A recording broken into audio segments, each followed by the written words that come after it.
Adventures of ശശീന്ദ്രകുമാർ എന്ന short ഫിലിമിന്റെ ടീമാണ് ഇന്ന് സിനിമാ പ്രാന്തറിൽ എൻ്റെ കൂടെ ഉള്ളത്.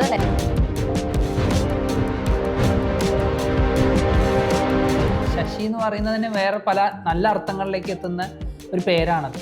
പക്ഷേ എങ്ങനെ ഇത് മണ്ടനായിട്ട് ചിത്രീകരിക്കപ്പെടുന്നു എന്നുള്ളൊരു തോട്ടിൻ്റെ പിന്നാലെയുള്ള ഒരു സഞ്ചാരമായിരുന്നു ആക്ച്വലി ഈ ഒരു ഷോർട്ട് ഫിലിമിലേക്ക് എത്തിയത്. സർദാർജിമാർക്ക് പിന്നിൽ ബ്രിട്ടീഷുകാരാണെങ്കിൽ ശശിമാർക്ക് പിന്നിൽ ആര് എന്നുള്ളൊരു ചോദ്യത്തിൻ്റെ ഒരു ഉത്തരം തേടിയുള്ള 5 ശശിമാരുടെ യാത്രയാണ് ഈ ഷോർട്ട് ഫിലിം. ആ സെയിം മീറ്ററിൽ ശശി എന്നൊക്കെ പറയുമ്പോൾ എനിക്ക് ഭയങ്കര ഇൻട്രസ്റ്റ് ആയി. ബിക്കോസ് ഇങ്ങനത്തെ കഥകൾ നമ്മൾ വളരെ റെയറായിട്ടാണ് ഇങ്ങനത്തെ ഒരു സ്റ്റോറി കേൾക്കുന്നത്. നമ്മൾ വല്ലാതെ പെട്ടെന്ന് ഇൻഡസ്ട്രിയിൽ കയറി പെട്ടെന്നൊന്നും പറ്റില്ല. അപ്പോൾ ഗ്രാജുവലി വർക്കും വേണം, കോൺടാക്ട്സും വേണം. അപ്പോൾ അത് രണ്ടും ഇതേപോലത്തെ നല്ല സ്റ്റോറീസ് വരുമ്പോൾ ചെയ്യാന്നുള്ളൊരു ഇതിൽ ചെയ്തു.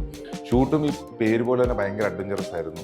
മഴ, വെള്ളം, പൊക്കം, മലയുടെ മേളിൽ ലിറ്ററലി ഭയങ്കര അഡ്വഞ്ചറസ് ആയിരുന്നു ഷൂട്ട്. പക്ഷെ അത് ജെൻഡർ വൈസ് അല്ലാതെ ലൈക്ക് ആണിനെയും പെണ്ണിനെയും ബാധിക്കുന്നു എന്നുള്ളതുകൊണ്ടാണ് ക്ലൈമാക്സിൽ ഒരു പെണ്ണിനെയും കൂടെ പ്ലേസ്. അങ്ങനെ സമൂഹം പറയുമ്പോഴും ശശി ഒരു മണ്ടനല്ല. കാരണം ശശി എന്നുള്ള പേരുള്ള എത്രയോ പ്രഗത്ഭരായിട്ടുള്ള ആളുകൾ സമൂഹത്തിലുണ്ട്.